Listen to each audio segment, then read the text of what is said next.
नमस्कार दोस्तों, मैं लक्ष्मीना लक्ष्मी लोकगीत चैनल में आप सभी का दिल से स्वागत करती हूँ। मैं आप सबके बीच में लाना चाहती हूँ भक्ति होली गीत। ये हमारी भक्ति होली गीत पसंद आए तो लाइक सपोर्ट शेयर आप लोग ज़रूर करिए। कमेंट बॉक्स में ज़रूर बताइए भक्ति होली गीत कैसा लगा।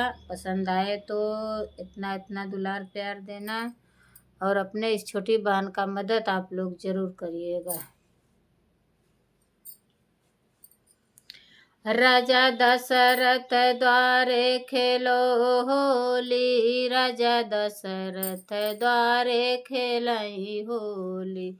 राजा दशरथ द्वारे खेला होली, राजा दशरथ द्वारे खेला होली। पहली होली बगियवा में खेले, पहली होली बगियवा में खेल, बगिया में खेल फुलवरिया में खेल, बगिया में खेल फुलवरिया में खेल। वहाँ फुलवन के मार पड़ी गोरी, राजा दशरथ द्वारे खेल होली। फुलवा के मार पड़ी गोरी, राजा दशरथ द्वारे खेल होली। राजा दशरथ द्वारे खेल होली, राजा दशरथ द्वारे खेल होली। दूसरे होली सड़किया पर खेले, दूसरे होली सड़किया पे खेले। वहाँ सिटकी के मार पड़ी गोरी, राजा दशरथ द्वारे खेले होली। वहाँ सिटकी के मार पड़ी गोरी, राजा दशरथ द्वारे खेले होली। राजा दशरथ द्वारे खेले होली, राजा दशरथ द्वारे खेले होली। तीसरे होली कुवनवा पे खेले, तीसरे होली कुवनवा पे खेले। राजा दशरथ द्वारे खेले होली, राजा दशरथ द्वारे खेले होली।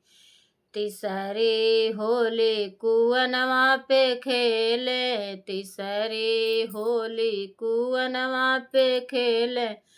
कुवनवा पे खेले जगतिया पे खेले, कुवना पे खेले जगतिया पे खेल। हे वहाँ थैला के मार परी गोरी, होली खेले ले दशरथ दुआरे। वहाँ थैला के मार परी गोरी हो, ई होली खेले ले दशरथ दुआरे।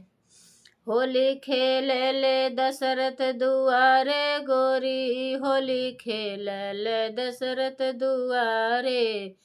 चौथी होली अयोध्या में खेले, चौथी होली अयोध्या में खेले। अयोध्या में खेले, अयोध्या में खेले। वहाँ रंगवा के मार पड़ी गोरी, होली खेले ली दशरथ दुआरे।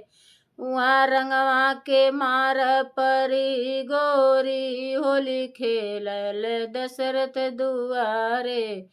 होली खेल जा दशरथ दुआरे गोरी, होली खेल जा दशरथ दुआरे।